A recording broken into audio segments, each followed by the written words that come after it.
Good evening, everyone. On behalf of IGNCA and CATS, I welcome all the speakers and each one of you to the Play Stories session of Festival of Places 2020-21, jointly hosted by Indira Gandhi National Center for the Arts, IGNCA, New Delhi, and CATS. The Festival of Places is an initiative of CATS, a not-for-profit organization working in the area of heritage conservation, management, and advocacy since 2001. We at CATS feel very strongly about the dismal state of public spaces in our cities and firmly believe change in the way we think, talk, and use public spaces can only begin at the grassroots by creatively engaging people with places and empowering them to make a difference to the places and spaces around. The Festival of Places is an idea born out of the spirit of volunteerism to come together, collaborate, co-create, and celebrate places that nurture health, happiness, and foster community living. Moreover, the festival aims to help discover the much overlooked human dimension of spaces. The main highlight of the festival this year is Play Stories, a series of online storytelling sessions that help understand the hidden dimensions, multiple interpretations, and varied memories associated with places, highlighting their distinct characteristics as well as unraveling the bond that people have with them, a connection that lives through their experiences. The storytelling sessions by professionals, scholars, and students from diverse fields focused on public spaces have been planned around the idea of exploring memory in places. Today, we will explore Mumbai, one of the most populous cities in India. Starting from a collection of islands hosting humble fishing villages to a city that never sleeps, Mumbai has overgrown its limits and continues to do so. A city where business and busyness are the hallmarks of life, one wonders where does social interaction stand in all this? Apart from the city's grand public spaces are the streets, especially its bazaars, where the social drama of life unfolds amidst trade, transaction, and business. So let us walk today in the company of a young budding filmmaker and an urban designer to explore two bazaars in Mumbai and find out what transacts in these spaces. Is it just money changing hands, or an exchange of ideas and creativity, or an unfolding of human relationships? The title of today's play story is Crawford Market and Abdul Rahman Street, Mumbai, and the theme for the session is Social Spaces of Transaction. Our play storyteller for the session, Ms. Yashvi Gada, will be taking us around the place and share her memories with us. The place expert for the session, Mr. Ali Virulkar, will take a deeper look into the public spaces and explore the experiences and memories associated with them, as well as the connection that the residents and people from all walks of life have with the place. Our play storyteller, Yashvi Gada, is a 19-year-old filmmaker and animator. She lives in Mumbai and is studying animation and VFX at the School of Entertainment Arts in Mumbai. She is an enthusiastic person who loves to try new things when given the opportunity. She's also a biophile and finds joy in watching science fiction films and TV shows. Bibliophile. Our place expert, Seali Virulkar, is a practicing architect and urban designer. She has graduated as an architect from Sir J.J. College of Architecture, Mumbai, and studied urban design from School of Planning and Architecture, Delhi. She's also an artist at heart, and that reflects in her architecture and urban design work as well. Urban farming and conservation are one of her favorite research subjects. One of her urban farming projects in Delhi holds an international award given by RICS London, UKNC for UNESCO, and represented India for the same. She has also presented at ISOCARP, Indonesia. She is a co-founder of Pause and Play Architects, a multidisciplinary design studio based in Hyderabad. We also have on board with us Mr. Jitendra Arora, head DICE VFS School of Entertainment Arts, as a discussant for the session. We will now begin our conversation around Crawford Market and Abdul Rahman Street. I invite Yashvi to present her play story. Hi everyone, I'm Yashvi. So Crawford Market and the area around it is one of those places where I've visited a lot. It's a really large market area, and I know this place because my family actually owns a shop over there. So I've spent a lot of time here since I was very young. I've shopped here like multiple times. I've been here multiple times, whether it was for something like buying gifts for a birthday or even for a grocery haul. And this is just one of those places where you won't be satisfied by only window shopping. There's a whole variety of things sold here, from like decorative materials to food, even for those of you who don't enjoy shopping. So that's always a plus point. And overall, it's just a very fun and vibrant place to be in, and I hope you enjoy the video. Thank you, Yashvi. I'll just begin your video now.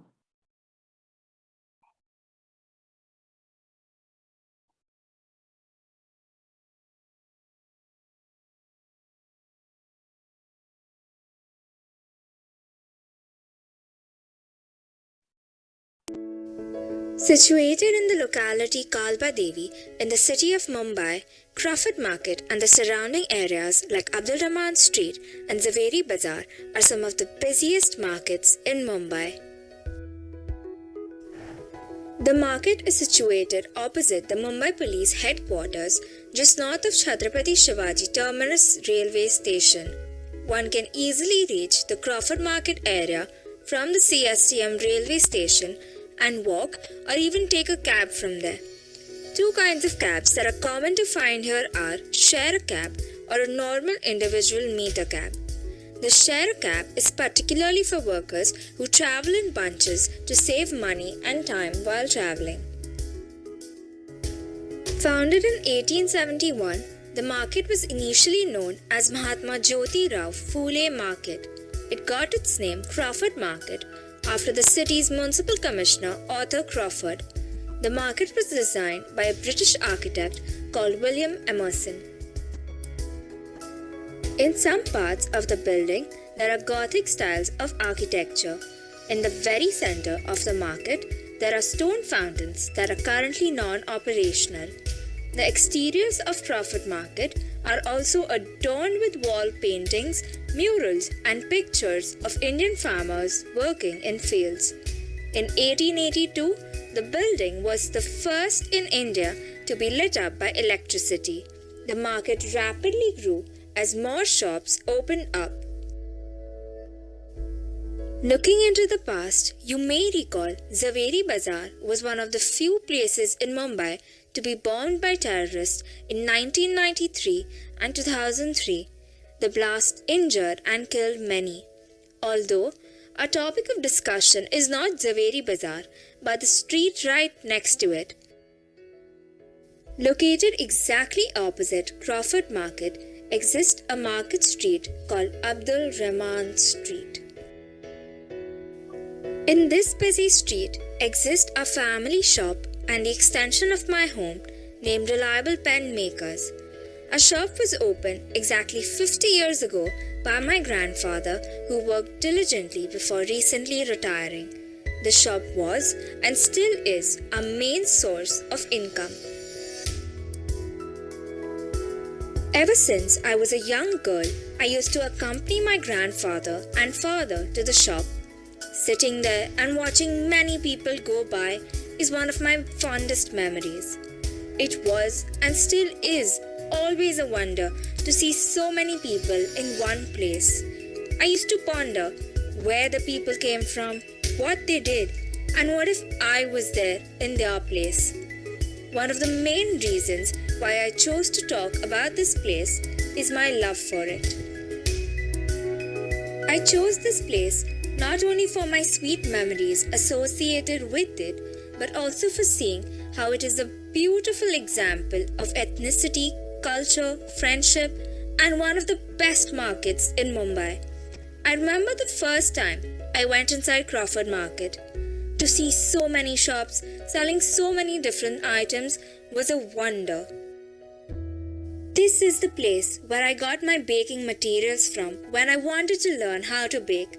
This is the place where instead of buying a bar of candy, I ended up buying a whole box of candy, and that too at a discounted price. Over the past years, there have been many changes as well as constants in this area. The market changed from a relatively smaller number of shops to a larger number of shops. Abdul Rahman Street was constructed in such a way that all the shops on the left, while walking from Crawford and into the street, have their shop numbers even. Similarly, the ones on the right have their shop numbers odd.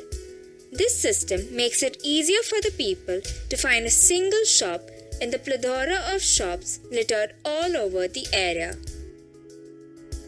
The look of the marketplace has changed over time. In the past, the street and Crawford Market were more open-spaced and wider. Now, the streets are filled with handcarts, tempos, trucks, cars, and even more shops, making the crack-littered road seem narrower and more crowded. On an average hot and humid day, the stench of sweat lingers in the streets. The streets are filled with laborers pulling carts and delivering goods 50 times their weight. While on a rainy day, the laborers put a cloth over their heads and plastic pieces over the goods to avoid them getting wet.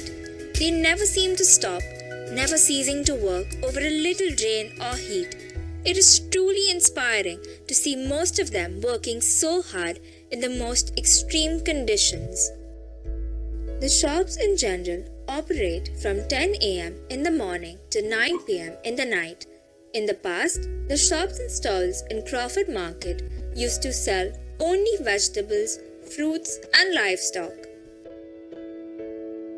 While the building still has these shops, additions of stores selling chocolates, kitchenware, household materials, and more have made this place livelier. The market even has a pet store.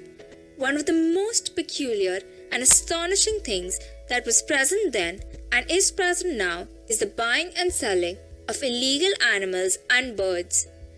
Efforts were and still are made to curb this activity, although the buying and selling have just become more discreet. Looking up towards the sky, Abdul Rahman Street is filled with telephone or electricity lines connected from one building to another, with pigeons sitting on top of them. One can walk through the streets any time of the day as well as any month of the year and still find hundreds of people walking all around, some going shop to purchase items, while some working and selling those items.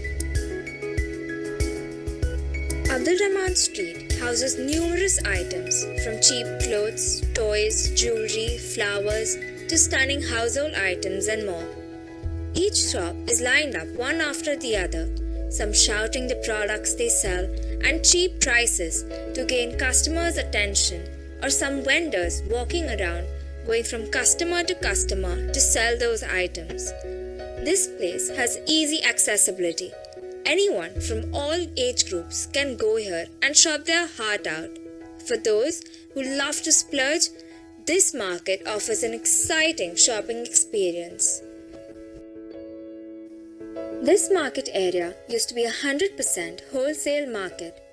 As time passed, the very market now sells wholesale, semi-wholesale, as well as retail items.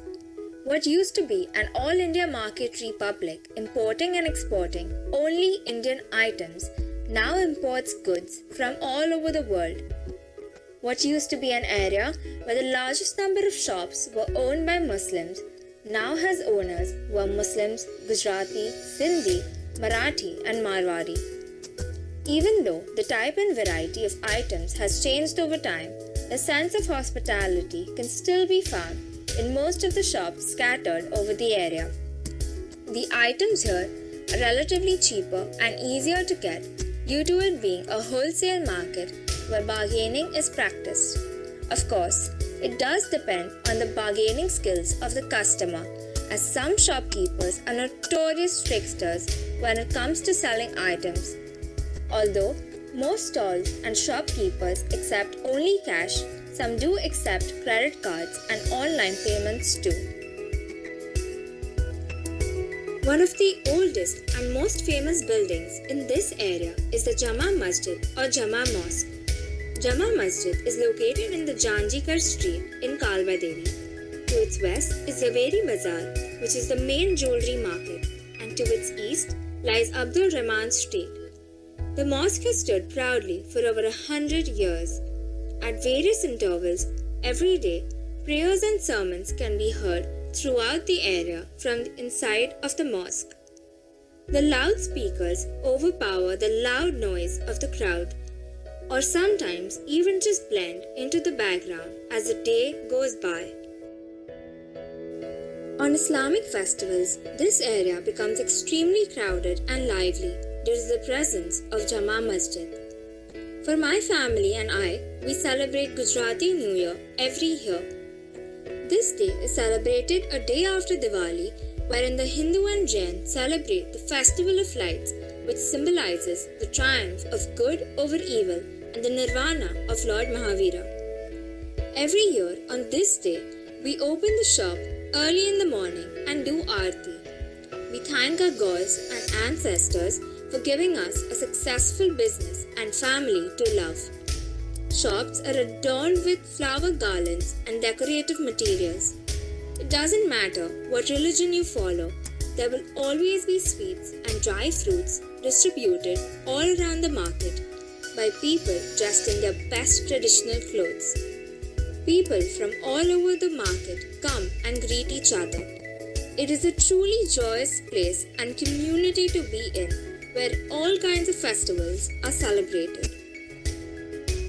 This place is a treasure of items. It serves as a quick solution for buying material. It provides relief not only to the owners but also to the shoppers.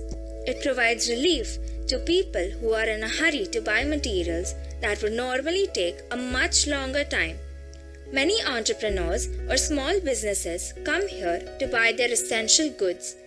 You can find little shops filled with knickknacks mixed together to fill the market space.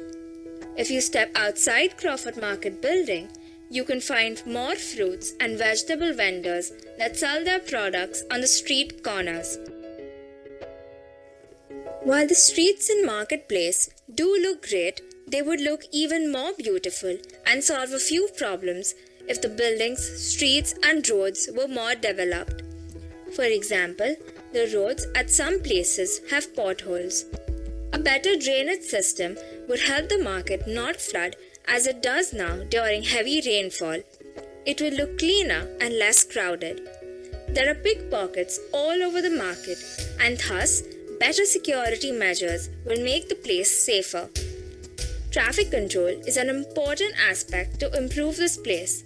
During the rush hours, the traffic here becomes unmanageable as cars, bikes, and buses move in all directions, some not caring about the road rules. Therefore, stricter traffic regulations are very important. There have also been a few fire hazards in the market area, and thus, better development and safety measures would help reduce the chance of damage immensely. Even though many buildings have chipped walls and paint falling all over, and the roads seem cracked, this place never seems to lose its sense of awe and admiration. These imperfections do not take us away from the joy and wonder that this place brings to many people.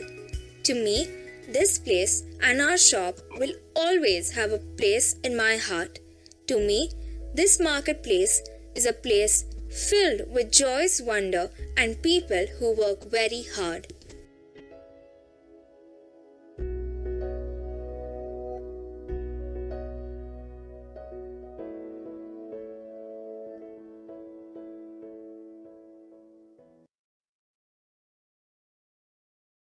Thank you, Yashvi, for this very detailed tour of both the bazaars. Very intriguing indeed. You've covered uh, what are the different products that are being sold into two markets, as well as your personal connection with the market.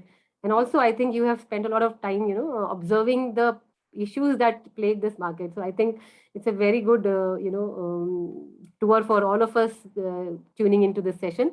I will now invite Siali to share her, personal connection with the place, because she's also spent quite a lot of time in that area.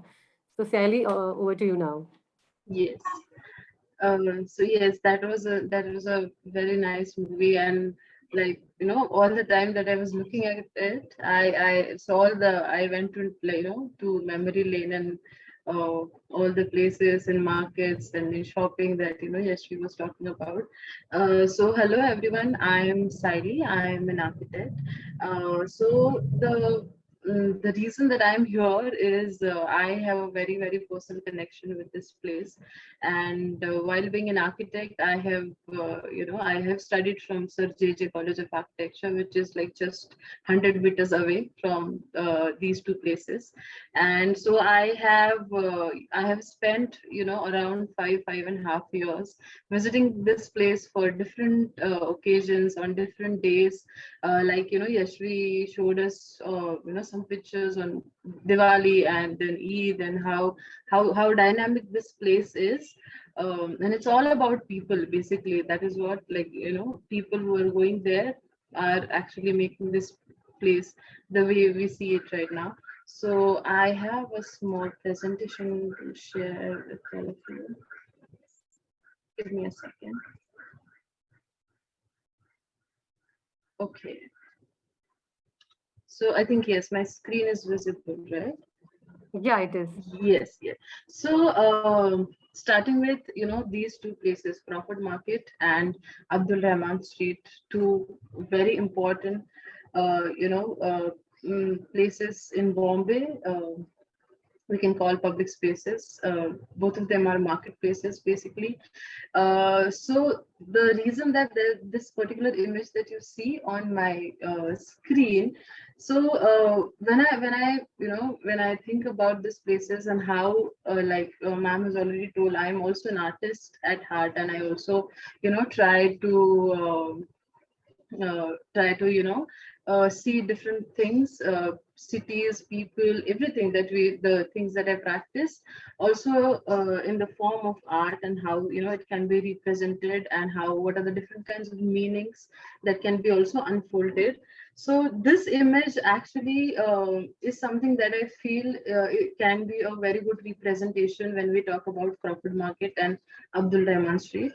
So the reason behind that is these two places. So this image is basically, it's a thread art which is done with a lot of number of knots done in that, where so it's a very busy. So you have so many number of knots, but still it has certain shape and different elements, different colors. That is what this art, this whole composition becomes together. So that is what I feel about, even about Crawford Market, and especially about Abdul Rahman Street. So these two places are something that people go there. So what differs is the user group, basically. So we have different kinds of people in Bombay, in South Bombay, in different parts of Bombay, basically coming here, and going for, somebody go for stationery shopping, somebody go for we have vegetable markets, we have like she said, we also get baking material, which is very, very reasonable prices, right? So all these things coming together, different kinds of people, different classes of people going to this one place, Abdul Rahman Street especially, and also Crawford Market, at different times, having different purposes. But that is what I feel makes this place what it is, and the kind of character that this place has. So we have so this image that you see on the left side is, like envisage this as different colors, as different people who are coming here for different purpose, and that is what they make together. So even if it's very busy, it's very like you see in the right picture that it's sometimes it's very difficult, even if you're walking. So it's difficult to because you also have informal commerce that has also become a part of this Abdul Rahman Street now. So you will have formal shops on the left and right side of all the streets, like she said, odd numbers and even numbers. But at the same time, um, the total nature that we see of the commerce is combination of so many things, and informal commerce is also a very, very important part of it. So this was something that is my representation of how this one of the busiest place is also looks very beautiful to me as a person. So this is from my, so this is the yellow dot on the down is somewhere is my college, and that is where I have studied. This is the map where this is your Crawford Market, and then you have Abdul Rahman, different numbers of streets here and different kinds of, so you also see a Mangaldas market here, that is like a fabric market that we have. So this three locations have been have been a very, very different, like important part of all the way I have experienced this place. So yes, that is, we see Crawford Market. with a lot of people. Yes, so when I was talking about informal commerce, yes, so what is happening inside this market, w- that is one part, and what is happening outside is another part. So experiencing this whole thing in real is something, I mean, I can't, I think I won't be able to, define the amount of dynamics that this place carries every day. Yes, so we have all the types of shops. We have vegetables, we have people selling, cosmetics, dry fruits, and we also have pet shops as a part of this market. So yes, again, different kinds of people. So somebody was coming to, buy vegetables. At the same time, somebody was coming to buy something, a pet or something else. So one destination for all this many demands, I feel it's something even more than the kind of online markets that we have and the kind of grocery shopping and the shopping that we do online today, right? So I would say this is a physical diverse, platform that we are having since years in the city of Mumbai. Yes, this is one of the very old, sketch form interpretation of the place and how it was when that is what it was planned for as a commercial place, as a marketplace for the city. And from there, it has changed to uh, something, very busy and a mix of everything. So yeah, so here, like, I'll stop here and I'll tell you something, like something which is very personal. So I remember as an architecture student, we used to go to this market and we the kind of relation. So kind of, because we are visiting this market, very frequently, and there is a fixed purpose that we have for 3-4 locations that we go. We had a very different kinds of connections to even the shopkeepers that we used to go to buy my stationery, or to also even a pani puri guy, right? So I feel that is something is very very valuable, right? Today when we are talking about social interactions, when we are talking about places like these, like Abdul Rahman Street, which are and which have been one of the very big catalyst, I feel, in the in the process of social interaction, the way people used to and still, before corona, of course, that is how it used to look. Right now it looks little less crowded, I feel. So this whole character that this place has is not just about the commerce that we see here, but is also about people, is also about different parts of society, that are different people from society who are coming here and not having just interaction with each other, but also having interaction with the experience, the kind of experience that people are coming here. So people would come with a fixed schedule that, okay, I want to buy these 3 things here, and then I want to go to Badsha to have faluda. So that is, again, food is also a very very important element of this total um, urban setting that we commercial setting that we see in these markets. We have some famous kebab places. You will see some of the formal as well as informal food related places, which again become places for interaction for people. So after you're done with shopping, those are the places you'll see students and again people traveling from even not just South Bombay but other parts coming here. We also have places as a part of this street. So even if it was planned as a commercial place, but we also have masjid, we also have temples as a part of inside. We also have some residences when you go inside. So some internal sections still have some old residences and property owners who are still using the buildings as residential use. um, Yes. So informal sector, I feel I am about to, come to the end of uh, what my perspective is about this place. So I feel informal commerce and the kind of relationships that like this place has given birth to in different parts of society. So the kind of relationships the customers have with their the places that they are visiting.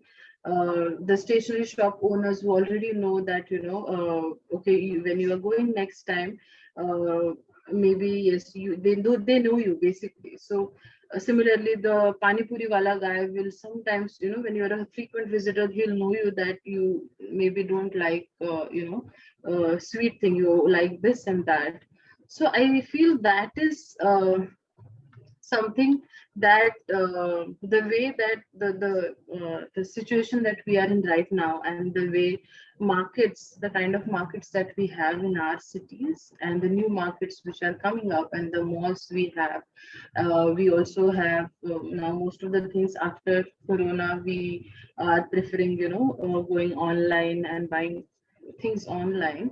So I think somewhere in this whole process, this is something, this essence that we have in our old markets, places, and we have in our history, is the connections, is the experience uh, that is actually is underlining the social interaction that we keep talking about, right, again and again. We keep talking about different people coming together and doing something together, and having good public spaces in cities. These are the things that we keep talking about. So I think we really like, I would like to leave this conversation with a thought that are our markets, the kind of markets that we have, are they functioning as catalyst for social cohesion? Are they playing the same role that they were playing 10 years back, 20 years back, or 30 years back? And if not, are we even thinking about it? Are we even thinking about that when most of the things have gone online, most of the are even live work relationships, and all, so many, the way we are moving in the city have is confined to certain place in certain areas. Are we even So what are we doing about the social interactions, and where are we going basically? So I think that's it.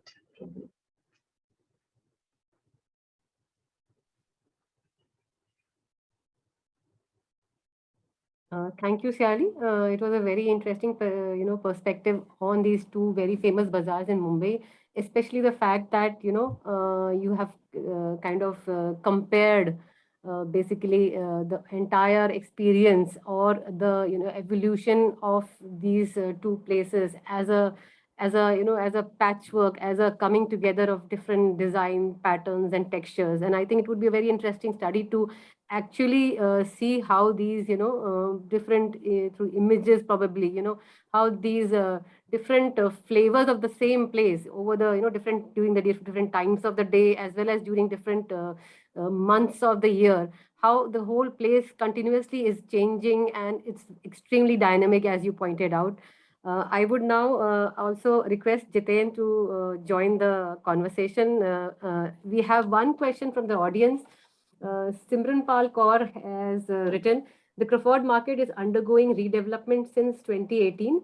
Can one conceptualize this redevelopment as commercial gentrification of this heritage market? Because the proposed improvement is extravagant and likely to drastically change the insides of the Crawford market. Additionally, the redevelopment has been posing many challenges to the vendors. Shali, would you like to take this? Yes, yes. Like she rightly said, the redevelopment project, yes, the kind of nature, if you look at the proposal that they have, uh, is definitely, I would say that is my personal opinion on the proposal that they have and the way they're getting it executed there, is somewhere not, in continuation to what it was before.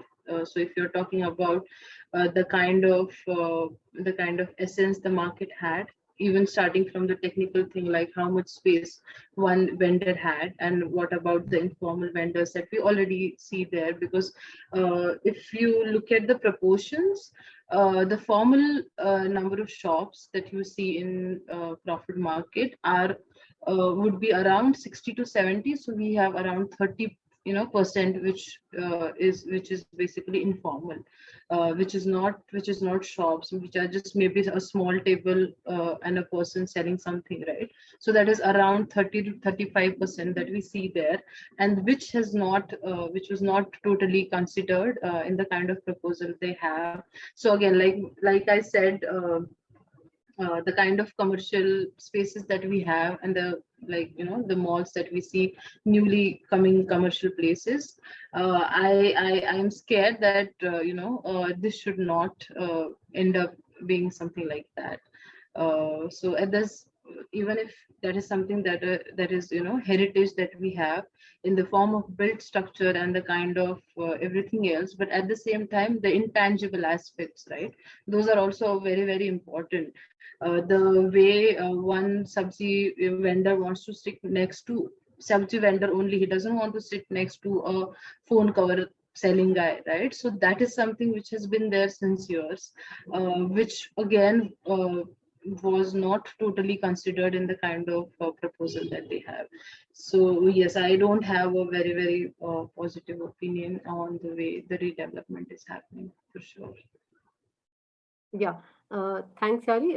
Simran, would you also like to, add to, I think you've written another comment in the chat box, and would you like to, elaborate, since you seem to be very familiar with the area, would you like to share your memories as well?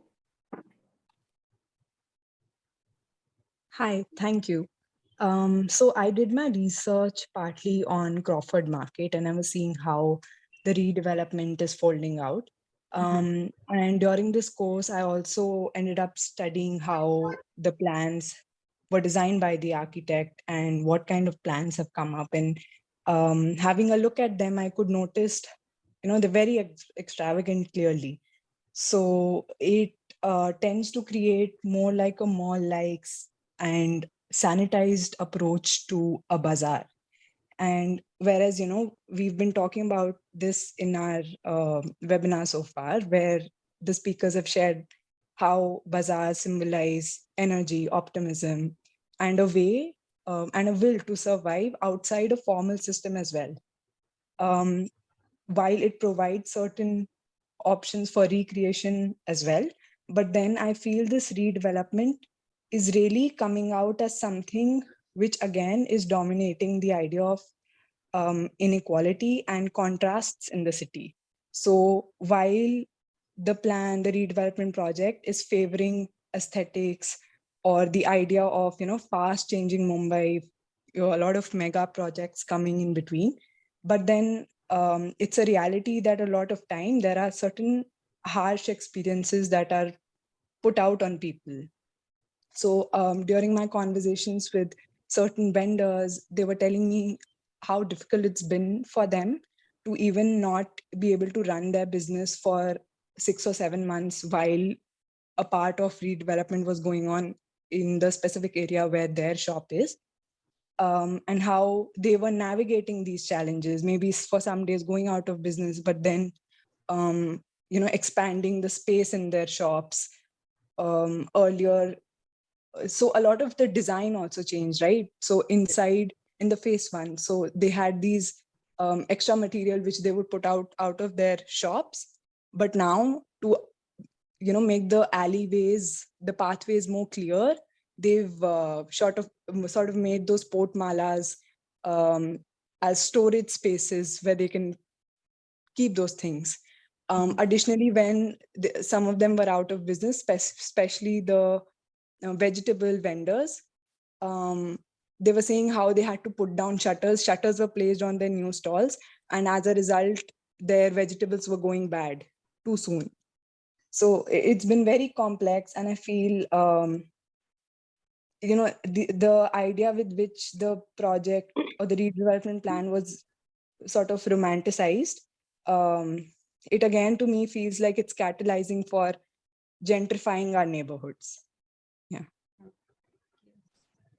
Yes, I think this is where something like, public participation would play a very, very big role, in which even the stakeholders like, shop owners and all these people are actually made part of the process, in understanding more about, what they want, how they have been functioning for so many years, because that is something would guide this whole process in a better way than somebody, coming and telling a new format of this shop will go here and this is how it is going to be and this is the material. I think more than that, this project I think is something where public participation would have been very, very important. One, because it's a public place, it's a market. Second, it has a very, very big heritage value which is very core to the city. So yes, I think, thank you so much, Simran, for such, kind of research that you're doing. I think it's great. Yeah, in fact, this brings me to the understanding that I think it's not just the stakeholder participation which is required.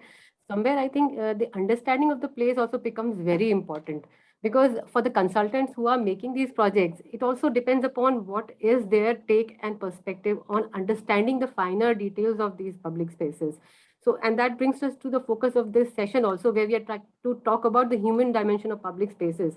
So if in fact, if it's not developed in the early stages of the project only, I think it is no point having these stakeholder, participatory workshops also will not add so much of value as to the fact that when the people who are involved with the project are more receptive to listening and understanding and how that public space actually speaks to them.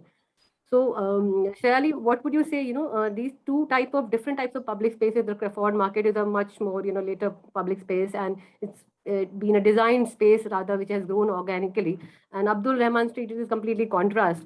So, how would you understand the informal activities that unfold in these two spaces? Are they different in a setting of a Crawford Market or in vis-a-vis the Abdul Rahman Street?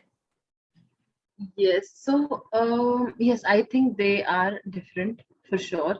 I would not say they are like total contrast in case of informal sector when we are talking about. But yes, when we come to Abdul Rahman Street, the thing about informal commerce there is so if you compare their informal commerce to the formal commerce that you have there, so there is a lot of correlation that you would see in between them.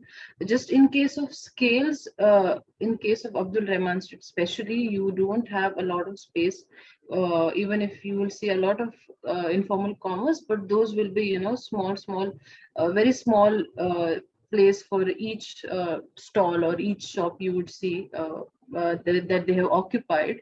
Um, and but at the same time they play a very important role in the kind of like they I think they are like a package. In case of Abdul Rahman Street, they are formal and informal, they come together and they make a package. So if you see a formal shop, suppose at the back, that is suppose maybe selling suppose stationery, right? So you will see a informal commerce, maybe a small thela or something, who is selling this use and throw pens. Maybe you will see a small maybe old guy who is selling just this plastic files that we require, so he must be just selling that.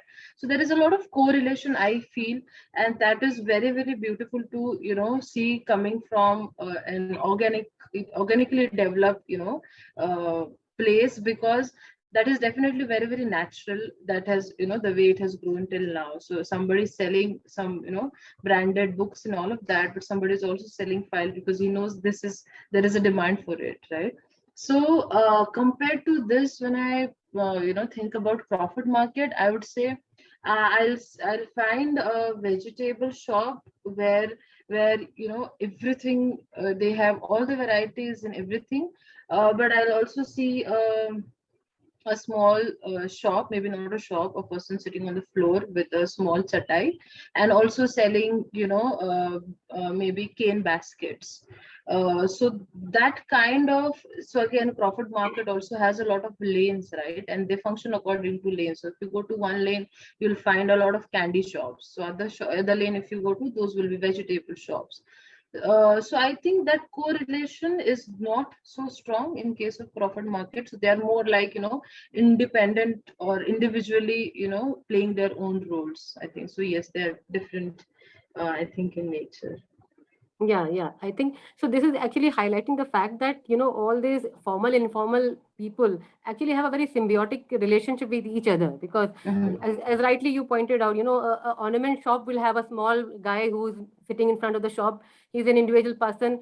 He's mending those, doing small little odd jobs for people who are coming to the main jewelry shop. So we Mhm. have to acknowledge these kind of symbiotic relationships. I will now just bring in Yashvi in this for a minute, because she and her family has a shop in that street. So Yashvi, what would you take your stand as? Do you see them as encroachment and people who are bothering, and hanging out in front of your shop, taking up your, bothering your customers, or do you see them as a positive, character in the whole drama? So actually we do have a panwala sitting right in front of our shop always. So he's so now the relationship is formed, right? It's been a lot of years since he's been there. And so I don't think we see him as a bother, at least I don't know my dad does or not, but they have a good relationship. And so his customers come there and they also come to our shop. So it's kind of like a very good relationship between the owner plus the vendor who's sitting ahead and the customers. Other shops, there's a whole street where just in the front you'll find a lot of even more amazing stuff that is actually there, in more amazing stuff that is more informal than informal shops. So it's kind of like they're enriching each other. So if something catches your eye, you'll always see behind it also, right? So if you're standing there, you're looking at whatever's there in front of those shops. It's really possible that you'll also go behind and buy something from those formal shops. So it's kind of correlating. Yeah. Jitin, would you like to join in the discussion? And, you also from Mumbai. So what is your, take on this? Thank you, ma'am. I don't have much to contribute really to this discussion because we have two people who've lived in this space, and they know this space much more intimately than at least I do. But I was very, very fascinated by this whole conversation on gentrification. And I wanted to ask Yashvi, and I understand, maybe, I don't know if you've heard of this project before. What does your family feel about this? The fact that it's being formalized to a great extent. Have you heard of it at all? I've not heard of it in a very big extent, but so recently when I went to Crawford Market, so the vegetable vendors, they all shifted from one part of the building to another. Oh, okay. So yeah, so they all said that it kind of was difficult for them, since at least there was a month of period where they were just shifting their shops from one location to another. So it kind of depends on that also, what they feel, because it's their business that's been harmed, right?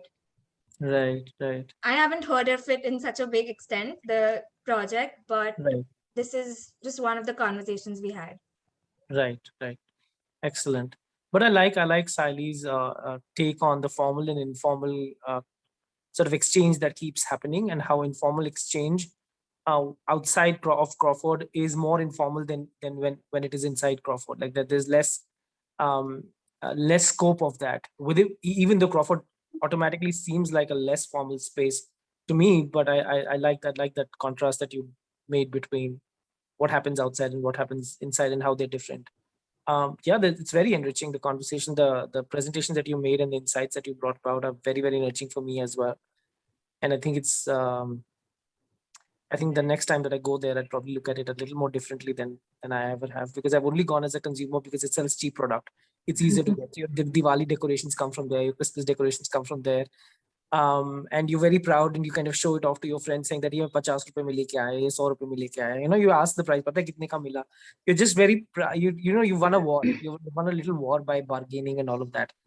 And that's where my second point is that, the heritage, when we look at heritage, we just talk about, say, built heritage, space ki heritage, built heritage and architecture and all of that. But there's also heritage of habits, right? As Indians, can we do away with the heritage of habits, of haggling, of kind of having the final, having a tug of war till you have the final word, and all of that. And that's what makes it very enriching for us to go there.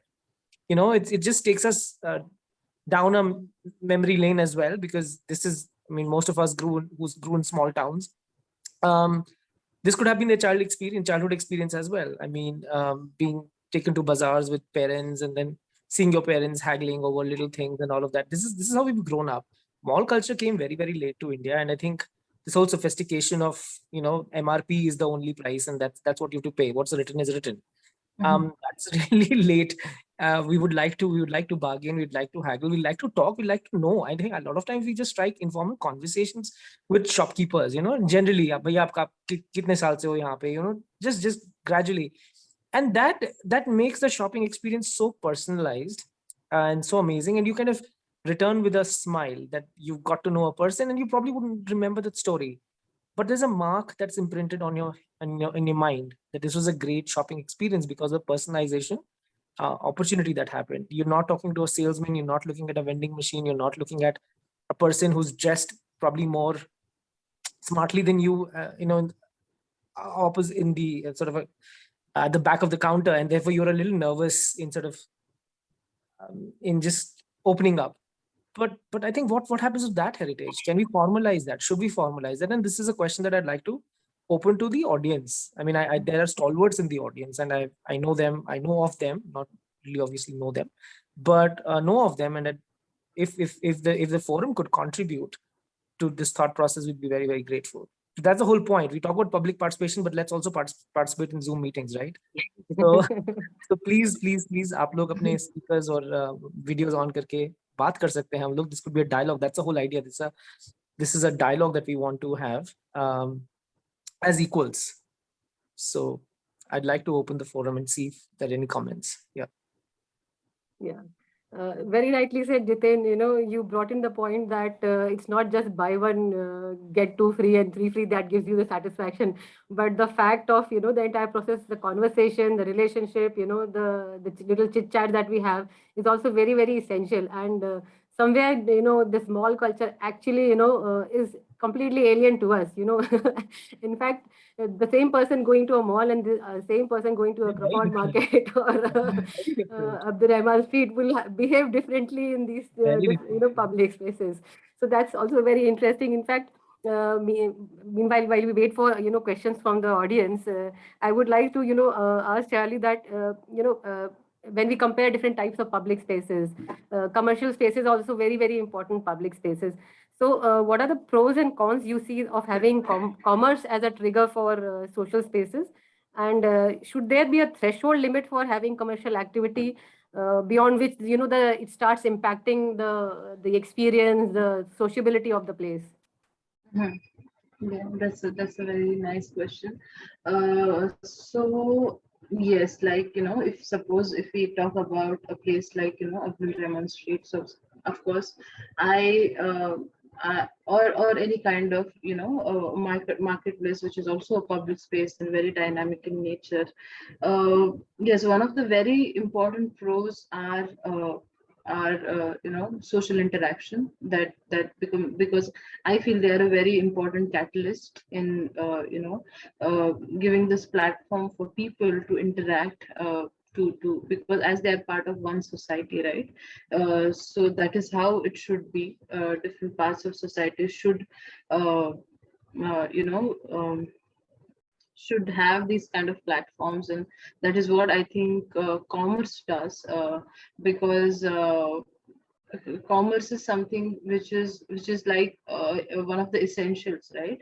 But at the same time, I feel that there can be or there should be a limit or threshold that or a limitation that it should have, uh, because if you look at the case of suppose Crawford Market and the way the redevelopment project is going, uh, I would not talk uh, on the side that why they are doing the redevelopment or why there was a need. First of all, why there was a need to think of for a project of redevelopment and for a government to assign funds for that. But at the same time, it reached to a limit that there were. When we are looking at the positives of Crawford Market, that yes, there are shops, there are people, there are everything, like a lot of good things are happening. But at the same time, when you look at the functional aspect of maybe one about the physical aspect of the structure and the life limits that Crawford Market suppose building has, but at the same time, the way functioning is happening, the way now when you have more a lot of people visiting or a people flow, so in that case, are these commercial places are capable to to accommodate these many people and to accommodate these many activities. And when you have activities which are even multiplying, when you have Diwali festivals, when you have different types of things, so we see that there are I'm not talking about just traffic jam, but I'm talking about this whole junction, right? The map that I showed, it becomes a very difficult situation even for we have a police headquarters just exactly opposite to Crawford Market. Okay, so that makes it like a triangle and you have a junction there. But in that case, it becomes you would be there for 3-4 hours and still you would not be able to get out if you are in suppose lane 6 or lane 7, right? uh, so yes, at the same, point one, when it's beautiful and when it's nice and when it's very very energetic and everything, at the same time it will, I think it brings some level of functional issues sometimes, when the places are not planned for this much of maybe, or to accommodate so many people, or the kind of inflow that we have. So I think in that case some issues will come up, and having an instant solutions for those kind of issues will not be possible. uh, so I'm not sure if doing a redevelopment and making it more sanitized and easy to access and putting elevators is a great option, I don't know. But yes, I think it brings in some kind of some kind of cons at some times. Yeah, true. I think it is very important that we see the impacts before of proposed interventions. And many times it's usually what is happening is that one problem is getting solved, but two different other problems are cropping up, which one Mhm. doesn't realize while we are deciding on the interventions for such kind of very complex situation. I understand the dilemma of the designer or the consultant, because at one time you're trying to resolve problems, and the other side you also have to kind of see how the sanity of the place, the interaction, the sociability, the walkability, and all these aspects are taken care of. So Hello, if there are any more questions from the audience, we can take them up. Or can I come in? Yeah, please, sure. Who's that? Yeah, Please. thank you. This is Simran. I Yeah, want to Simran. respond that discussion on heritage of habit. So I do agree to that. Um, so there's this continuous massive flow of people in that area, and right from the morning one could see how those marketplaces unfurl, which in a way symbolizes not just the literal sense of flaring out or spreading out, but also visibilizes how vendors reveal their act of vending. And it all forms a part of habit, a part of attitude that drives the vendors and the synergies in the market. And it is this very habit or this very heritage that I really feel vendors went to a large extent to fight for. So this the redevelopment plan was, the discussions about it had started early in 2014, And right since then, when the vendors were aware of it, the vendors association got together. They even tried to gather political support from local MLAs or other politicians who had their backing. And a lot of back and forth happened. The cases went up to High Court, and there was this constant struggle, a lot of negotiation, but eventually it so happened that BMC, since it's a municipal market, so BMC had the upper hand, and it could impose the decisions a little more directly. So in a way, with less willingness, the vendors ultimately had to adjust. But it is this very heritage that they in the first place were trying to save, and not just the heritage, also their livelihoods. Yeah, Thank you, Simran. Yeah, Thank you yeah, so much thank for you. responding to my point. And I really kind of appreciate your insight into this project and the study that you've done already. If it is possible for you to share any links that may be available for us to sort of go through, because I personally, let me acknowledge, I wasn't so aware of the project as you are. If you could just send us some links as to study to kind of understand this further, I'd love to. So anything, any study material that's easily accessible, if you could post links, would be very, very grateful. Thank you so much. But love your interest in this subject and also your insights. Thank you. Thank you. Maybe I'll just respond to that. So I haven't published my research yet, and all of these findings are really from on ground and with interviews from people, the BMC engineer, other people's and other important stakeholders. So it's not published yet. If when I do publish it, then maybe I can share it with you. Oh, that'll be wonderful. Are you pursuing your PhD in this area or? No, I did my master's in this Lovely. master's dissertation. Yeah. Great. Lovely. Thank you. Yeah. Thank you, Simran. Thank you so much for enriching the discussion. If there are any more questions, we can take them up, or else we just move on with our discussion.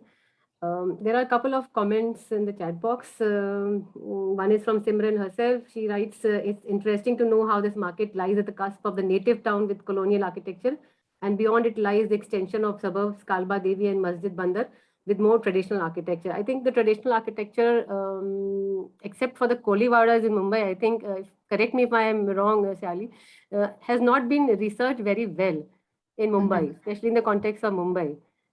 The traditional shops or the traditional markets or the architecture, or how, they were kind of developed originally. Would you like to, talk about that? Yes. So I think in one more, I think one of the places we are also covering Shivaji Park, right? So yeah, that reminds me of Dadar. So like you very rightly said, except Kalba Devi, there are, I think there would be hardly one or two more, but we have so many, places in Mumbai. Even if you talk about Dadar, there are so many these traditional markets that have been there since years, and they are playing a very particular role in a way. Dadar area and different parts of Dadar basically has been functioning.